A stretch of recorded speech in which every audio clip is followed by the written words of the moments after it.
Hey everyone.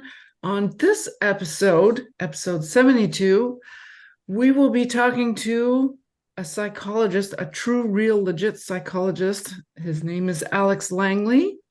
I have your bio here, but it's kind of long to read, and I just assume that once Lindsey gets you going, you can tell us all about who exactly you are and why you're on the podcast today. Yes, talking about myself should be no problem. Sorry, guys. That's quite all right. We have Listen, we've all lived the Zoom life, so we know how it goes. Hello. Hi, Remy. This is Alex, and that's who we're talking to today. Would you be able to give me an hour and come back later? Yeah. It's a beautiful drawing of a trumpet. Awesome. Okay, that's great. Well, it's a certificate of something. it's a certificate. Yep. It's beautiful. Right? Can you just give me an hour? Could you print it? Freelancing is wonderful. Yeah. Yes, I'll help you out. 10. Yeah, I'll print 10 if you want 10. Okay. Speak to you in a bit. Not so embarrassed. We've all been there. Oh dear. Getting off to a good start. If we can we go back in time and ask how you first got into psychology, how you became interested in it? Oh, sure. So way back when I started college, I originally began as a journalism major, and then within about a week of that discovered that was not for me and I didn't like it. I enjoyed journalism in high school, and I have enjoyed being a journalist since then because I've done a lot of writing about video games and movies and whatnot, and I got to be a paid professional, video game reviewer, movie reviewer, etc. But I didn't want to put my education, like my collegiate education, towards that, and I wanted to learn something that felt useful in day-to-day life. And psychology is, for me, that's it. We use psychology every day when we try to figure out why we're doing what we're doing, why other people are doing what we're doing. And so it's one of the few, I think, degree paths that's giving you knowledge that will always be helpful. Even if you get that psychology degree and then never use it professionally, you'll still use it in your daily life. And so that was kind of my impetus behind studying psychology. And plus, I come from a family of psychologists as well. Both my parents are psychologists, so I've had prior exposure to the knowledge that sort of primed me to find it enjoyable as well. So that's interesting. Both your parents are psychologists. So it was pretty much right there for you. You got to see if it was something you might actually like to do or not. Yeah, exactly. And what exactly have you really explored the career path? Have you worked as a psychology? I am a psychology professor in addition to being an author. So, I'm there in the teaching people the psychological knowledge and passing it on. So, but my expertise is in social psychology and in experimental psychology, not so much in counseling or clinical. So I didn't take the altruistic path that a lot of my graduate school friends did, where, they're out there like really working with people one-on-one. I chose the easier path of, teaching. Would you be able to give us a rough definition of experimental psychology? Yeah, well, experimental psychology is a psychology that is focused on the more academic research aspects of psychology. So for example, I took a lot of classes on designing experiments. I took a lot of classes on statistics, so many statistics classes. Psychology is complicated because if you're a chemist and you're running a chemistry experiment, you don't have to think, this carbon molecule could be throwing it off because the carbon molecule had a rough childhood. And the fact that we're doing this experiment in a red-colored lab reminds it of its, terrible home or whatever.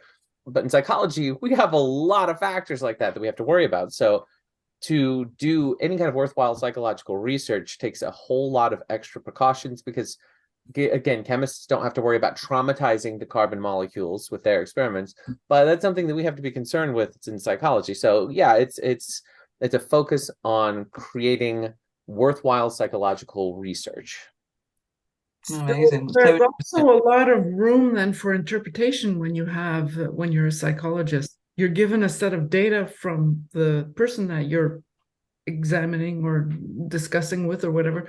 Mhm. Psychologists could probably interpret things slightly different. Is that- Yes, and unethical psychologists will interpret that data unethically, but we have things like internal review boards, we have the APA guidelines for doing experiments that try to ensure that people aren't creating experiments that will specifically create the kind of data that they're looking for to support what they're looking for, instead of putting out the research and seeing what the results are. absolutely. So you've also got an interest in geeky things as well. Yeah, that is true. Can you So, tell us some of your favorite fandoms to start? some of my favorite fandoms. Well, I will the first one that I would say that I became really, really obsessed with was Discworld. Terry Pratchett. His books are lifelong obsession of mine. I love the artwork. The artwork's amazing. Absolutely. Yeah, Jack Kidby does incredible work on those covers. Absolutely love Discworld. Final Fantasy is another early one for me as well.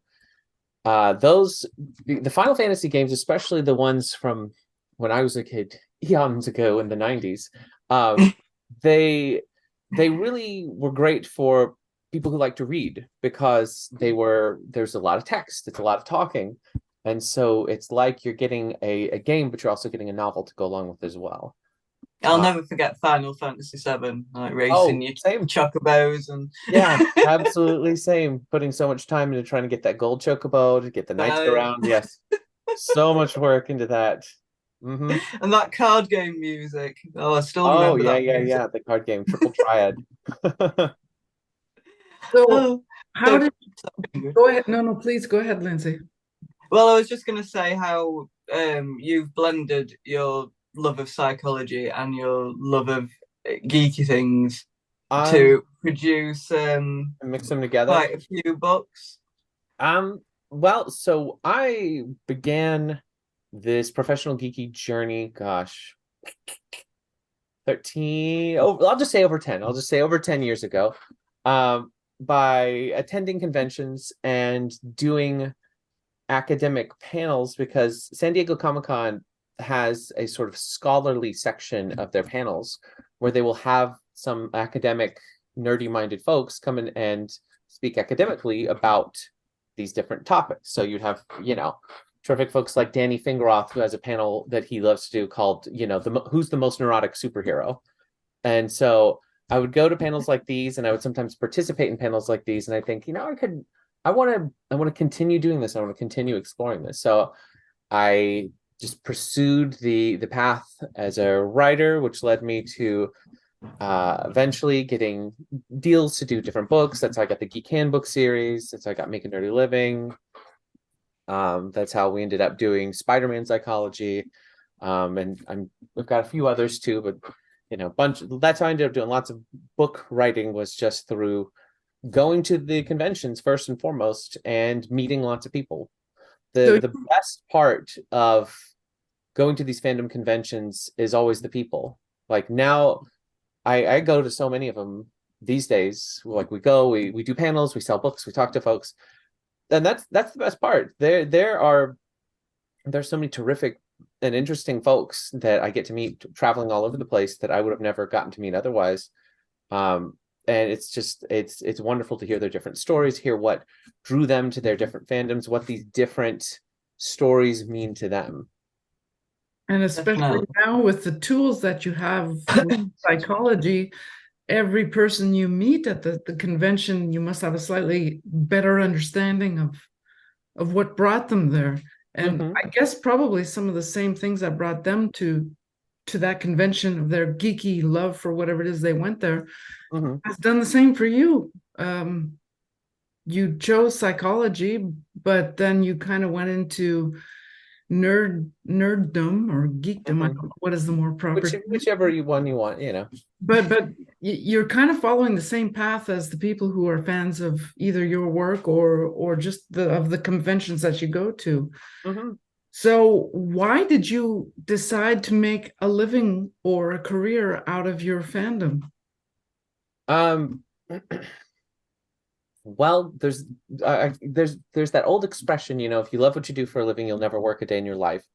Yeah. And that's kind of the idea. But also to take it more broadly, Malcolm Gladwell in I think it was in Outliers, discusses this thing called flow, which is this sort of pleasurable detachment from the self, where you are doing something that you enjoy so much that you aren't worried about things. You're not thinking about, "Oh, I've got to pick up my kids in a little bit." You're not thinking about what time it is. You're focused on the work and the joy of the work.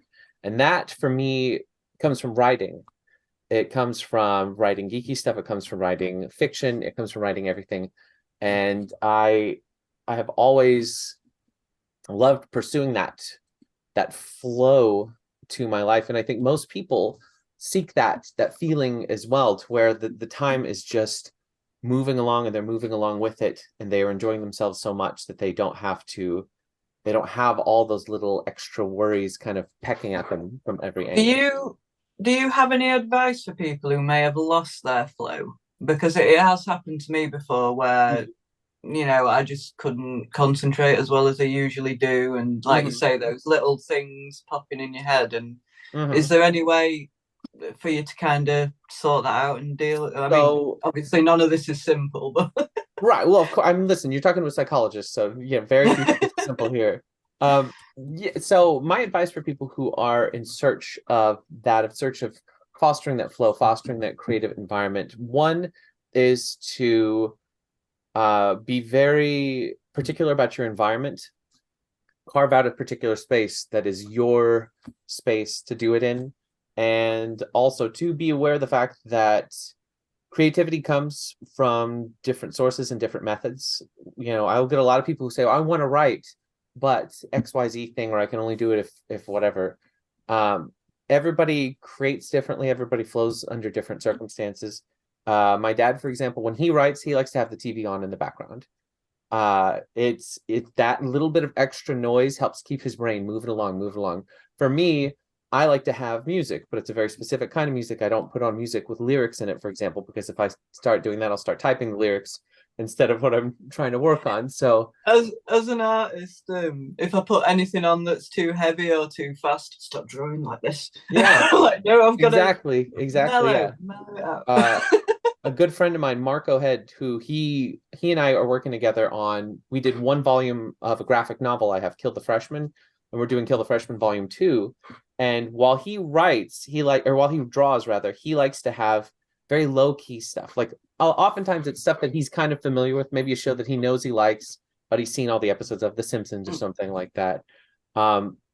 Because it's just the right level of engagement to kind of keep him moving along without stopping him so that he's not drawing anymore, or making him draw too furiously or whatever. So yeah, create that physical environment. Give yourself time too. It's important to give ourselves time. As technology has improved, instead of making our lives easier, I feel like it's made our lives busier in a lot of ways, to where instead of, "Oh, you have all this free time because you can do things so fast," instead, no, you're just expected to do that many more things because technology allows you to do it. So it's important to carve out that time and space, get yourself a TARDIS, and really hang out in there. And also, again, find out what works best for you. Because I use music. My dad uses a television. Another writer friend of mine, we were talking about the other day, she can't have anything on. It needs to be dead silence for her to write. So it's different for everyone, but it really A pair of takes. shoes I use actually. Yeah, see? Pair of shoes. I put a pair of shoes on when it's time to do that. And then Yeah, Your business I'm shoes. done and my business shoes, yes. business shoes. Yeah, that's it though. It's like, so I have two desks. I've got a desk that has all of like my computer game stuff, and I've got a work desk. When I'm at that work desk, that helps put me in the zone. The other thing people seem to struggle with, it's organizing your time when you're Mhm. self-employed, and like because when you work as an artist, you've quite often got a huge stack of things to get to. I mean, you want to have a huge stack of things to get to, because Right. otherwise you have no work. Right. But it's learning how to live with that and not let it all weigh down on you, if you know what I mean, and sort of take every day as it comes. Actually, when some of it is like your artwork, but it's actually the smallest part of the stuff on the pile of things to do, you've got a lot of other things that you have to. So how do you think some people can organize all that? Or is it a never-ending fail? No, it's not that. It can be very difficult because there can be so many things that are expected of us because of, again, that modern propensity to say, I should take it all on and I should do it all by myself. Western culture has this huge emphasis on individuality, meaning you ought to do it alone. You shouldn't ask anybody for help. You should be your own support system. And that can be incredibly difficult because it can often set people up for failure. So everybody's methods of getting things done are going to vary a little bit too. The only like true great method for it, and it's not going to sound very psychological, but is to do it, is to just do it, is to not put it off, and to get at it right as it's done. I am somebody who I try to answer emails as quickly as I possibly can. I try to answer messages as quickly as I possibly can, because when you don't do that, then a lot of times they just don't get answered. And so, and also Well, to they cut stay yourself in the back of your mind. Yeah, they'll stay in the back of your mind and go, I should have answered that. But also sometimes you just gotta cut yourself some slack. And also, if you are somebody who is self-employed, like particularly artists for whom the more work that they can take, the more money they might potentially be making, you've also got to find your limits. Because again, to go back to my friend Marco, who I work on Kill the Freshman with, he is somebody who will work himself to death because he will just take on project after project after project. And I'll be like, hey man, do you want to hang out? And he's like, no, I've got a thing. I'll be done at midnight though. And I'll be like, that's a little late, buddy. A lot of us feel almost guilty for taking time off. Yes. There's nobody telling you that these are your days off. It's Yes. like it's kind of never your really day off. hard. It's really hard to do that. So something that strangely helped me a lot. I struggled with that the most right after my son was born, because I had the, I need to be working on stuff feeling, but then I also I have a baby feeling, to go along with it. But the thing that helped me bizarrely was this comment I found on the internet of a guy talking to his dog.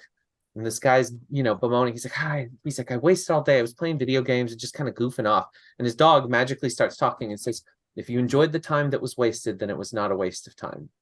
Oh, I like that.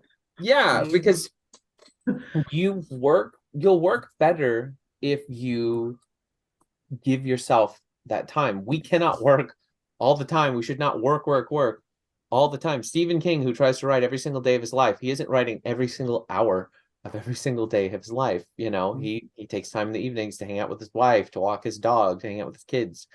And again, as people who are in that grind, that self-employed creative grind, it can be difficult to allow yourself that time, but you're going to be a much happier and healthier person if you do. In Spiderman psychology, one of the topics that we talked about is how Spiderman has this feeling that he should always be out there.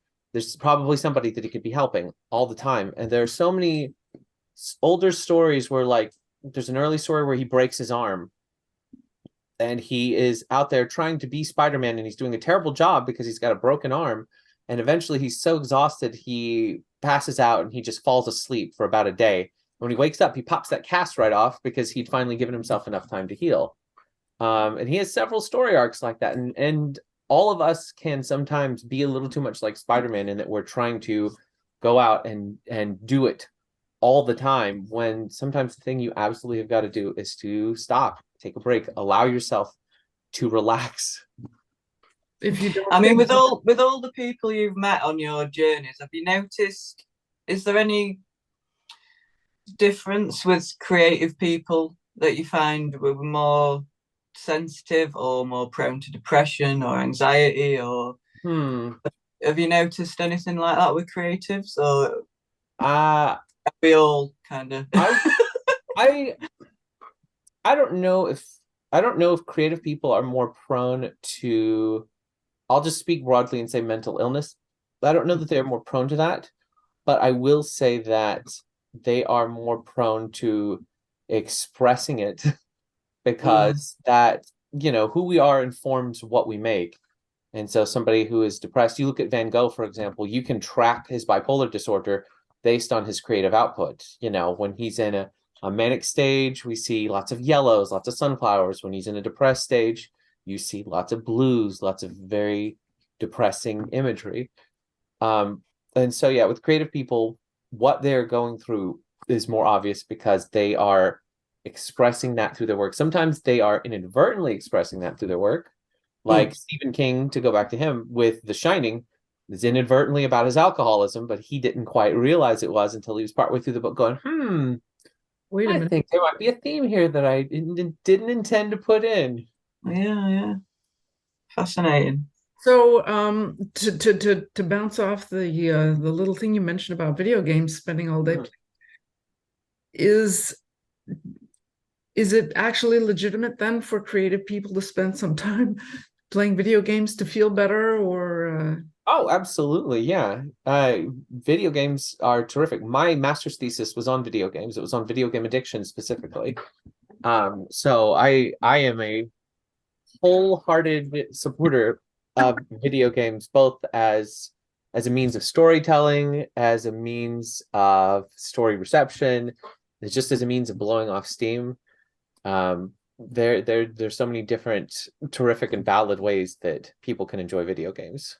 well, listening to you and to Lindsey, actually, I'm feeling like I must have a lot of repressed problems because I don't collect funny things. I don't play video games, mostly because I'm afraid if I start, I'll never stop. And I haven't taken a whole weekend off in I don't remember how long. So this is becoming very interesting. I know there are a lot of people out there who are in the same boat as me. How can some of us legitimately tell ourselves it's okay to take the weekend off and to learn how to play the Lego video game, or I don't know what the latest things are now or whatever, but There's still Lego video games out there. but those things I played.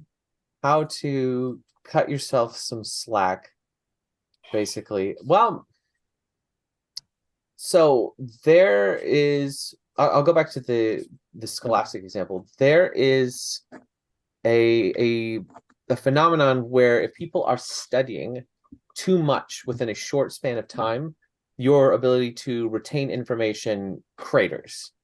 If you do what we call distributed rehearsal, if you're studying, let's say you have this much to study, if you spread it out over this much time, your brain goes, okay, I can accept this, I will learn this, I'm okay, this is, refreshing new information. But if you're cramming all that same information to a small amount of time, your brain says, I'm sick of this, I'm tired of this. Even if you have the will to do it, there are just cognitive pathways that are not necessarily going to light up as strongly because on some level, your brain is going to be sick of that information.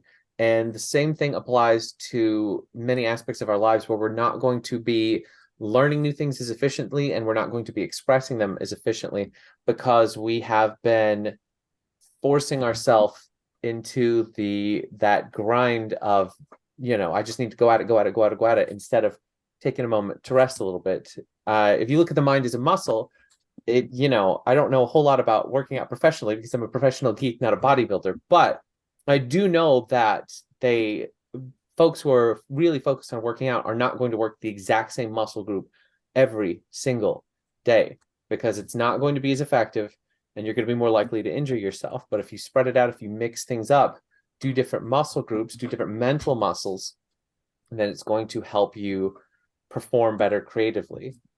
Is it true that if you have a little nap, your brain sort of takes in that information better? I can't remember where I read that. I don't know if it's real or not. Sleep is one of the more mysterious aspects of our existence because we know a lot of its functions, and yet we still can't 100% pinpoint why it is that we have to deactivate for 1/3 of the day. But one of the things that we do know about sleep is that it does help you retain information. And, a nap is a little more of a nebulous term because somebody could somewhat fall asleep for 20 minutes, but their brain didn't fully deactivate. So I'll just speak more broadly and say that sleeping definitely does help you process information. We can definitively show somebody who is rehearsing this type of information. Let's say they are studying for I think it was skiing in the experiment that I read. It was like they were playing a skiing simulation game, right?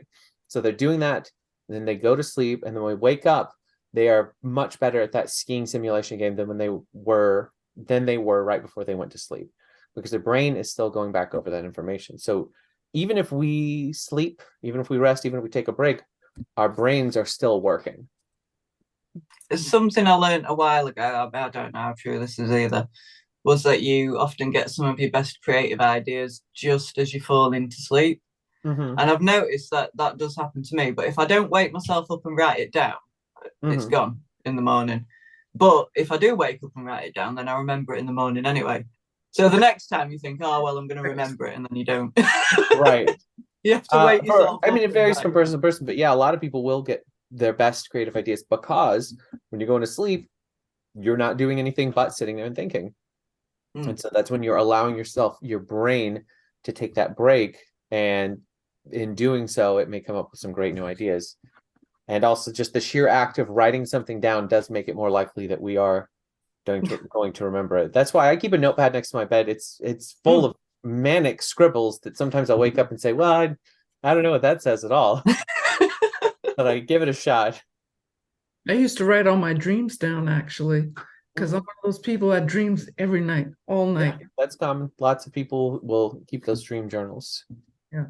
I think you do need that REM sleep to feel awake and well. And yeah, I think, where did I read it? I think it was an athlete, and they'd been running that long, and she'd just taken like a minute nap, but she'd had loads of dreams just in that one little minute. And you do have to go through all these stages of sleep, so it must have happened really fast for her to just have a minute and have the REM sleep and come back out of it and then carry on with a marathon. Crazy. But like you said, Alex, the sleep still is a big mystery. Yeah, I mean, we know its functions, but there's still that in psychology. We're always chasing why. We want to know why people do things, why our brains react this way. And with sleep, the big why but why do we have to do it? There's still a little bit of a question mark. We know what it does, but why, hey, you only get to live this long, but 1/3 of that you have to be unconscious. And that's actually a lot of time out of your day. Yeah, it's a bum deal. As much as we need sleep, I'm very against it. If a genie said to me, I'll make it, you don't live any longer, but you never have to sleep again, I would take that deal in a heartbeat from that genie. Or at least if we didn't have to sleep so long, because it takes a huge amount of, out of 24 hours. Yeah. There was a fairly recent study about people who have a specific genetic mutation that make it to where their body functions on 4 hours of sleep the exact same level that somebody who has 8 hours of sleep will function. Wow. Yes. So for those mutants, their X genes, I'm very, very jealous of, because that sounds incredible. Going back to mutants and geeky things, is there something about collectors' personalities that you find time and time again? People who sort of are really focused on their fandoms and they get sort of really into one specific thing. Well, are you speaking more about people who collect things, or the people who are more like intensely in the fandom? Because sometimes they can be a little bit different. Well, yeah, I've noticed probably collectors. both, either or, really. I mean, like I think we mentioned earlier, most of the artists I know, they either collect or they're really into different fandoms. They tend to, I mean, maybe because they are creative, they enjoy the more creative pursuits, maybe. That it's just in that same area. I've found that for a lot of folks, whether they can collect or not, because there are, one thing that I've loved seeing is that there's so much diversity in terms of people who come to fan conventions now, even compared to when I started going to them, 10 plus years ago. There are so many more people of color, so many more women, so many LGBT geeks who are there expressing themselves through these stories that they connect to so much. And even though a lot of them will tend to skew younger, so they can't do much collecting, because when you're 20, you don't tend to have much money to, collect things very much. But there is, for each of us, a search for meaning in our own lives. And for a lot of the folks who really connect with these stories, it's because there is some element of reflection to that story that they connect with meaningfully. Somebody who grew up too fast. They had a single parent household. Their mom was always working, and they're the oldest siblings, so they had to constantly take care of their younger siblings. Might really connect with Buffy the Vampire Slayer as this girl who had to grow up too fast. She had so much responsibility from such a young age. And so I always find it really interesting to look at folks at what they're cosplaying, or talk to them, and to see the things that they love so much and why it is that they love those particular things. Is there a danger that some of these collectors actually become hoarders and things like that? Oh yeah, sure, 100%. That absolutely happens. You Not will me. see plenty of that. Yeah, that absolutely can happen. But fortunately, hoarding is very treatable. So, simple counseling. I was just talking with a counselor friend of mine last night about that, about hoarding is very, very treatable. And there's a lot of different subtypes of hoarding, but the people in their life just need to go, hey, you gotta draw a line in the sand. You gotta get some help with that. Okay. Well, there are a few. If I could, I'd keep everything, but I'm very disciplined. I'm like, no, needs to go. There you go. See, yeah, you draw the line. Even though I want to keep everything, like I'll on In top of it. your visits with conventions and also talking to fandom, do you find there are more women getting involved with the nerdy aspects of? Mhm. Absolutely. There has been such a wonderful increase, again, in the diversity of everybody, of women, of people of color, LGBT, like everybody. It is just, when I started this, especially when I grew up, when people thought of geeky stuff, they thought of straight white dudes all the time. And while that that wasn't the case, but that was sort of the public image. And so it was very discouraging to anybody who wasn't a straight white dude, because there was also a lot of gatekeeping, a lot of like, well, this the straight white dude space, so you guys don't get to play here, which I thought was very unfortunate in a drag. But there's been such a terrific movement away from that. And so, yeah, I mean, you go to conventions, and it's this wonderful mix, a wonderful split. It's about half and half most of the time, men and women. This actually brings me to another question I wanted to ask. Do you think that pop culture, fandom, things like that, the things we see on TV, the movies, all that stuff, does it have a positive, a negative effect with what's been happening in the past few years with COVID, politics, and all that stuff? Do you see a watershed of that coming into the fandom stuff and the stuff we see in the movies and TV? No, pop culture. So that you kind of hit two interesting aspects that I want to cover. One, popular culture absolutely has impact on people, both positive and negative.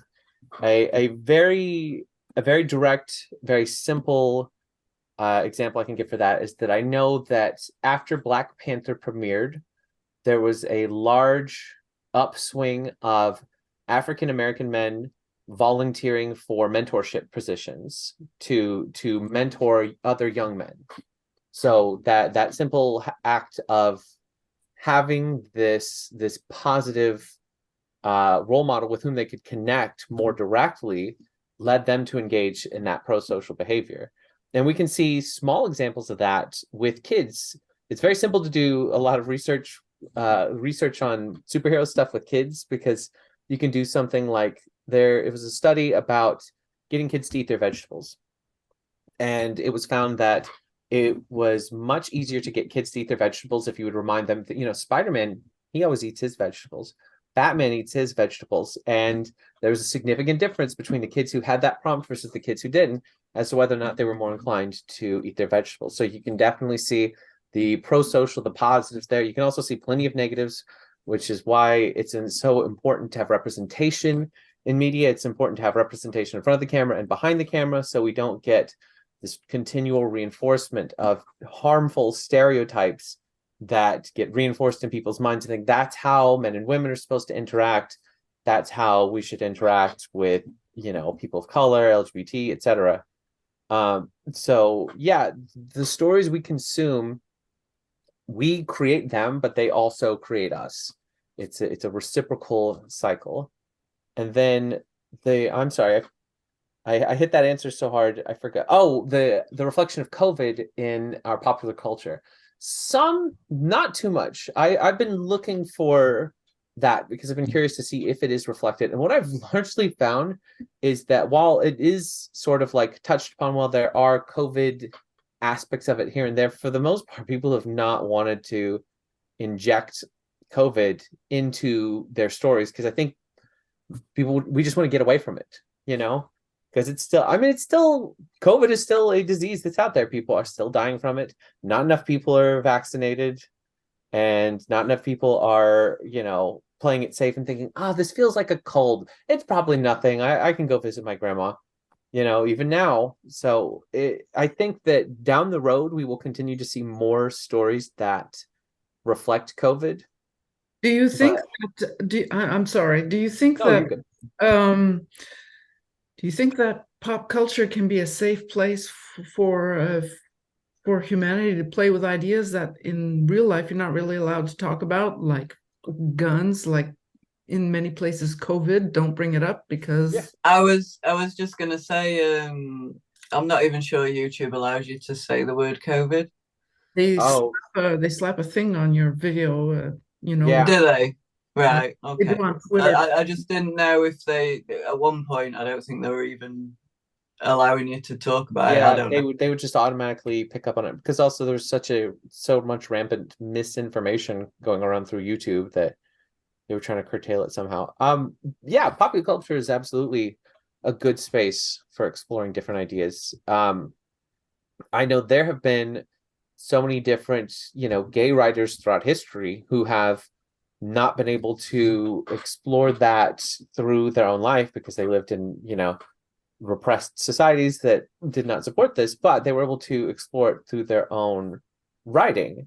An example of this, the author of Anne of Green Gables, who I think her name is also Anne, but I don't remember her last name, but Anne of Green Gables is a story that there's a fairly prominent lesbian element to it, because it very much seems to be the story of a young girl who's kind of figuring out that she's gay, but she also lives in Canada in the 1800s, where that's not something that she can particularly pursue.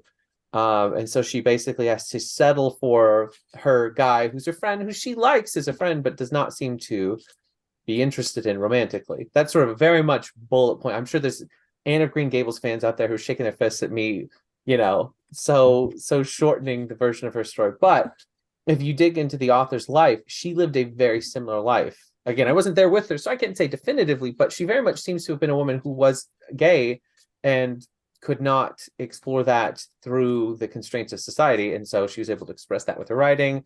And she married a guy who, was her friend, and she didn't hate the guy, but I don't think she loved him romantically like that. Isn't there an author, I don't know if you're aware of her, Lindsey, Octavia Butler, I think, who did a lot of exploratory writing on different things. I honestly have not read all that. I think I read one story of hers. Mm-hmm. But yeah, so to get back to that, well, in your case, you have more experience with writing, but of course you're doing a graphic novel, so Mm-hmm. you're getting into team sports, if you like, Mm-hmm. and you're going to be exploring some of your own topics through that. Mm-hmm. Yeah, this is actually my second one. We already have one volume of Kill the Freshman finished, and it's out in the world. So we're working on the second volume of it right now. Oh, cool. Mhm. That's interesting. So you're creating your own pulp your own pop license, if you like. Mhm. Yeah, That's exciting. I can't wait to see how that. Can I ask you one more question? sure. How about rejection? Rejection. Rejection is an inescapable part of the creative life. It happens to all of us. Do The you ability, think that creative people handle it different than people who maybe don't express themselves creatively so much? well, uh, yes, but opposite. I will say that the people who do live creative lives are the ones who can handle it better. Because I meet a lot of people who say, when I'm like, I write books for a living, they're like, oh, I'd love to be a writer, but then they don't do it for XYZ reasons. And very often it's that fear of rejection, which is not fun. I'm not I've gotten plenty of rejection letters that I look back and I'm like, you know what, that's been 10 years, but that still stings a bit. There's one that I will probably remember forever, which was a query letter that I sent that had a stamp on my letter that was basically like, no thanks, stamped on my letter and mailed back to me. And I was like, what spectacular cruelty to that. Not even a form response. Yeah, but you got to keep going. That's the thing. The people who manage to live more creative lives will be better at handling the rejection. And it's something that you just have to accept as an inevitability, and also accept the fact that to be rejected for something is not the end of that thing. You can find different creative venues. You can find different ways to tell that same story. When I talk about rejection, I often like to talk about Tom Lennon and Ben Garant, who are a comedy duo. They've written lots of things. They wrote the Night at the Museum films. They've for many years done the police parody show Reno 911. Their entire career is predicated on pitching an idea that gets shut down, but then leads them to pitch another idea that becomes successful. That's kind of their entire career. They got Reno 911 because of another thing getting shut down. They got the Night at the Museum films because another thing got shut down. So that the two of them, the rejections led to greater things for them. And I'm not saying that that's always going to be the case, but ultimately it's that they were rejected and continued moving forward was the important thing. What I've found is as time goes on, like you kind of stop getting overexcited and being over hopeful about things, and you kind of think, well, if it goes well, that's great. Right. But I'm just kind of going to expect failure just so you don't get that, you know, not failure to the level that it'll stop you doing anything, but well, I feel like you just don't feel that. If you're a pessimist, you don't feel that it's disappointment. It's the hope that kills you, right? Isn't that the expression in the UK? But I think that I'm going to take a little more optimistic of a twist on that, because that's just my take on things. But it's that you do learn not to pin all your hopes on things, but you also learn that a lot of success is going to happen outside of your control. Every book I've ever written, I do my best to write the best thing I can possibly write. And after a certain point, I have to accept that there's nothing to be done. You know, in 2010, someone else could have written the best teen vampire romance that has ever been put on page, and it wouldn't have mattered, because if they came out at the same time as Twilight, it wasn't going to make money, you know. So you've got to learn that the thing that you can control in terms of trying to be successful and creative is to stick with it. Determination. You can control your determination. You can always be determined to keep making things and keep making them better than what you were previously making, to always be working to improve. But you can't control whether or not, you know, Amazon is going to spend $100 million on something that is the same thing as what you're making, or, you know, or whatever. You can't control people's reactions to it. All you can do is just keep going, just keep swimming. I would say a good positive thing you can do is to be proactive, and like you have to get over that fear of rejection in order to be proactive. Yeah. So You now gotta if put I send yourself out people there. emails and I think if I don't get a reply, fine. I'll just keep going. Yeah, if you ask for something, the worst that somebody can say is no. So Mm. you've Well, got years ago, if I sent an email, I'd be like, refresh, Yeah. refresh. You know, and now I just send it, leave it. yeah, If I hear, I hear. If I don't, I that's don't. good. You know, that I seems guess to be the way to go. it's a good thing to be so busy that you just don't have time for the fear. Yeah, That yeah. that can work too. That'll work. So finally, actually, what it all boils down to is that despite all the technology that we have and all that, it all comes down to the basic primitive thing of just keep on trucking and keep on going and just keep Yeah, it's determination. That's the thing that makes or breaks creative people. One of the most prolific comic book artists of all time, particularly in the 90s, is a guy named Rob Liefeld, who, and this is not a slam against Liefeld, but he is definitely not the most technically impressive artist out there. But he was a guy who met deadlines. When he got work, he got that work done. And he just hit it. And he got that work finished. And so it wasn't because he was, amazing. He wasn't giving us Mobius level complexity. He wasn't giving us Jack Kirby level creativity. He was giving us the work on the page. It was getting finished. It was good. giving the One other thing I'd like to ask: how do you let go of your babies, if you like, if you've created something and people just aren't getting it, they're just not picking up on, they don't see what you see in it, and it's time to move on, because success is like putting everything into sort of one thing and keeping going at it, but sometimes you have to accept this isn't going the way I want it to go. Yeah, you do have to learn to cut your losses sometimes as well. And there are times you need to recognize that maybe this thing that I love is not going to be the thing that I'm famous for, but it's something that I love doing. It's my release valve. I saw this great interview with Donald Glover, where he talked about that creative release valve, about how there are a lot of people who they've got the thing they're known for, the thing they're most famous for, and then that thing that lets them release the steam. Steve Martin is his example of that, and I think it's a terrific example. Steve Martin is known as a brilliant comedic force, but he's also an incredible banjo player. And for most people, when they think of Steve Martin, they're not going to think of his banjo playing first, and that's fine for him. He plays that banjo as his release valve. So I think sometimes it's important to recognize that a project may not be the thing that's going to get you famous. It may not be the thing that's going to get you paid, but it is your release valve, and you are doing it for the sheer joy of it. Broadly speaking, we have two different types of motivation. We've got intrinsic motivation and extrinsic motivation. Extrinsic being external, you're rewarded by people telling you good job, you're rewarded by being paid for stuff. Intrinsic is that internal drive. You're doing it for the sheer love of doing it. Intrinsic motivation is by far the strongest motivation. And so if it's something that you love doing, that be okay with just doing it because you love to do it.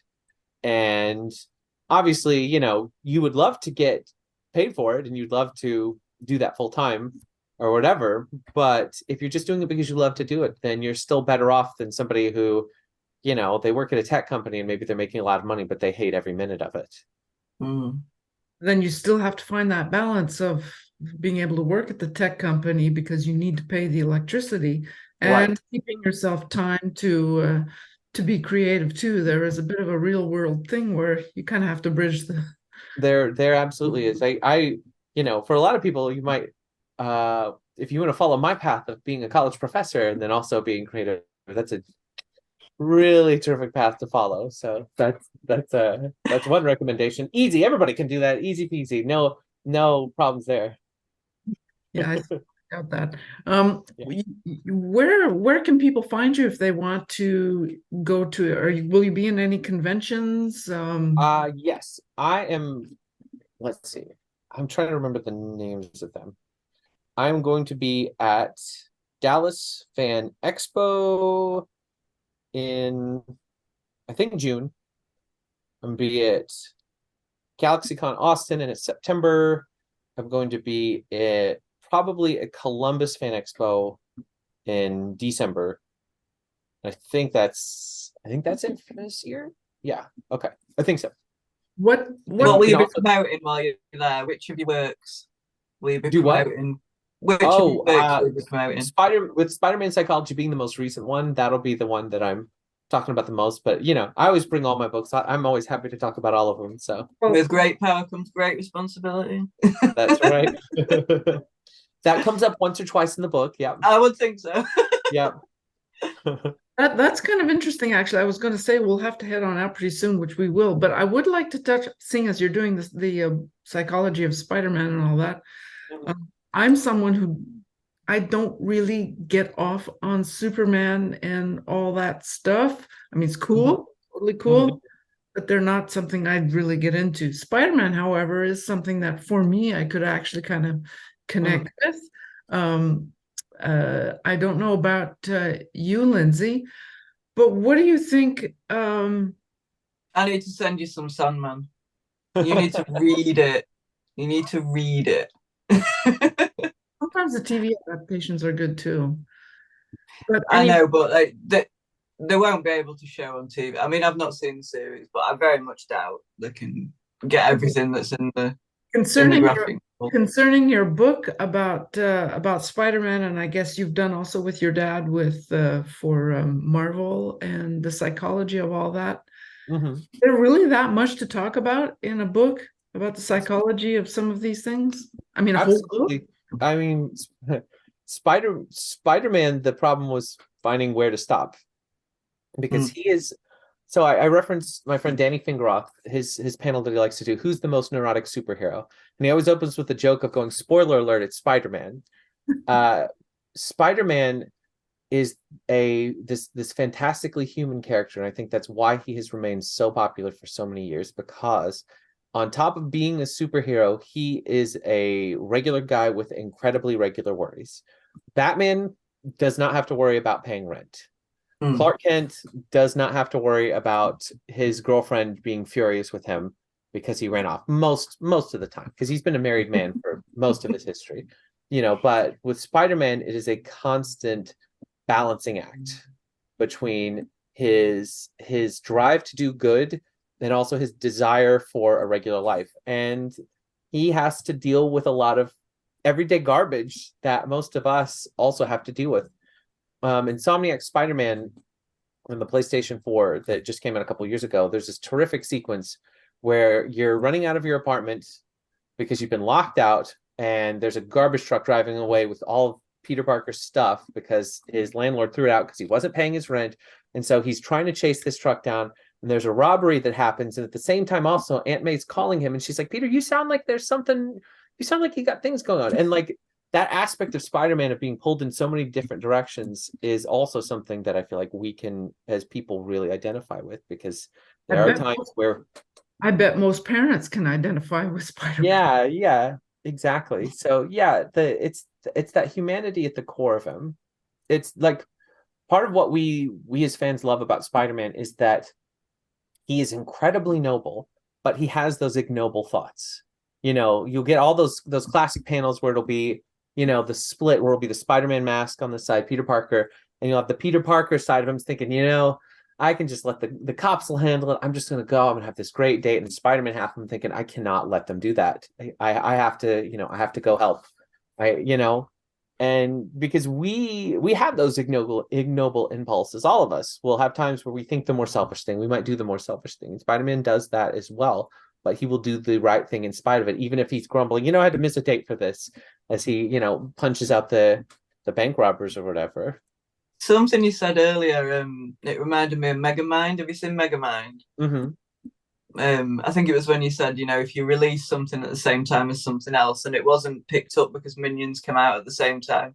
Right. But I thought it was an amazing film, and I especially enjoyed where the main superhero, he just kind of checked out. You were like, yeah, I'm done. Because you kind of never ever see that in comic books. I found that interesting. That's something I don't know that movie. What's Megamind? Yeah. Oh, it was one of Remy's favorites. I had to watch it about 200 times. Yeah, But that's an animated one that came out. I enjoyed it. Decade plus ago, 10, 15 years ago. I thought it should have got more attention than it got. I thought it was good, but But yeah, I think the Minions kind of stole the steam away from it. Yeah. they did. They did. What's your current favorite video game? Current favorite video game. Let's see. Horizon Forbidden West. I've been absolutely loving that one. And the Resident Evil 4 remake. I've also, those are the two that I've been putting a lot of time into. Horizon Forbidden West, Resident Evil 4 remake. Let me think. Resident Evil kind of lost me at 5. I mean, I know the remake's like a remake of 4. I enjoyed 4, but it's kind of 5. All the puzzles were gone, and it was a completely different. A lot of people. I also agree with you. Like, a lot of people didn't like 5 and 6 as much. 7 and 8 were definitely a return to form. The creepier, the puzzles, etc. And then they've been doing remakes of some of the early ones that I've really enjoyed. I like that mix of horror and the horror atmosphere of the Resident Evil games, but also they'll have some kind of big action pieces too. What was that spin-off where you were that little girl with the dog? Haunting Ground. That's the one. Yeah, I enjoyed that as well. There's something really scary about not having any weapons and just having to go and hide. And get out of the way. Mm-hmm. Yeah. Well, I'm learning so much about you, Lindsey. I had no idea that you played. There you go. What game would you suggest someone like me who doesn't really play all that much? Although I have played Donkey Kong back in the day, played a few Lego. What do you think? Because I don't really like shooting people. I don't like it. You might just be into your platformers, just your platform games. So they're really jumping. The game, platformers would probably be good. The one I was mentioning, Horizon Forbidden West, it's mostly robots. You do have to fight a few people though. It's mostly robots. Let's see. So you're looking for something more non-violent. Have you played many RPGs? No, this tells me a lot. When you have to sit there and think non-violent. No. That isn't me thinking what are a non-violent. It's more I'm running through the Rolodex. Okay, here are all the great games that might fit this, but I need to further subcategorize. So, like, if you like RPGs and you like some comedy in there, Undertale is a really good one. That's an indie game that's really good. If you want a tough but incredibly good platformer, there's a game called Celeste that's spectacular. It's tough as nails, but it's got a really, really good story to go along with it. Celeste is really moving. I've got a classic favorite that I never hear anybody talk about. Bomberman. Bomberman's fun. Absolutely love Bomberman. Bomberman is probably one best with friends though. You gotta have some friends to blow each other up in Bomberman. Well, that's true. Like Worms. Yeah, Worms, same deal. Worms is amazing if you play with friends. But you all end up ganging up on one person. Yeah. Pretty much any Super Mario game too is good for anybody. They're gorgeous, they're peaceful, they're fun. Super Mario Odyssey, I've played that so much with my son, just running around riding scooters. I forgot. I have actually played Super Mario. Like in my previous life, I used to work with horses and stuff like that. And they had this Super Mario's game in the restaurant there. So I'd go, no, it's not for me. What is the future for you? What does it hold? Do you have a whole bunch of books that are coming out? Or are you looking to expand your psychology? The future for me is one still focused because Spidey hits at the end of next month, so we've got that as kind of a focus. The next volume, Kill the Freshman. I also have a novel about a psychologist infiltrating a cult. That's up my alley. I would love to read that. Thank you. I'm finishing that one up. Cults have been. You are a book geek, Ingrid. You said you're not a geek, but you're a book geek. I really like the conspiracy stuff because I'm very feet on the floor, and people create and all that stuff. So I'm really into. I like to read the cults, and obviously I don't believe any of that stuff. I think then you might enjoy this. I really want to. And there are not enough TV shows anymore. I've seen The Blacklist, every single episode. I've watched all that stuff. All the TV is my thing. TV is my thing. Okay, so yeah, I'll put your book down. I totally want to read that before you make it into a movie. Okay, let us know when that one comes out. What about do you have any last words for creative people, for all of us who are like in the ditch? We're working every day, we're doing what we love, but it's still what we do for a living, or at least try. And so what would you have as people who, for all the watchers who are artists and people who buy the artist's work and stuff, what would you say to keep them going? I would say to them that success can come at any age, that there's no predetermined age that you have to be successful by in order to be a success. S.E. Hinton wrote The Outsiders, which is arguably the first young adult novel. She wrote that when she was 19, so she was still a young adult herself. Stan Lee didn't create Spiderman, who many would argue is his greatest creation, and one of the greatest figures in pop culture and pop mythology. He created Spider-Man when he was 42. And Laura Ingalls Wilder did not get the Little House on the Prairie series published until she was 69 years old. So success can arrive at any time. The only thing that's really going to determine that is how you determined you are. So you've just got to stick with it. Okay. He's managed to appear at the beginning and the end. Yeah, it's a nice bookend. It's a nice bookend to everything. So. Okay, so where can people go apart from the convention? Do you have a website? Do you have rocketllama.com is my website, and people can find me on the socials as @rocketllama. I think you also have a book called The Geek Handbook, don't you? Yes, in fact that's a series. I've got 3 of them in that series: the Geek Handbook and 2 follow-ups to it. Okay, I'll have to look into those. This is very interesting. Lindsey, do you have any last words? Questions? No, that's all been great. I think I'm sorted for all my questions I had in mind. I'd really like to say thank you, Alex, for having taken time to come on our podcast to chat. Yeah, thanks for having me. This has been fun. Oh, it has been a ton of fun to listen to you. I could really ask like so many questions more. Next time, we'll save them for next You'd time. have to pay him for a private session. Squeezing it for free. Well, if you would want to come back on another time, we will totally have you on again. This has absolutely been wonderful, and I love your house. Thank you. Here's Hobbit Hole. Yep. Okay, well, we'll say thank you for now and have a great rest of the day. All right. Thank you. Thanks.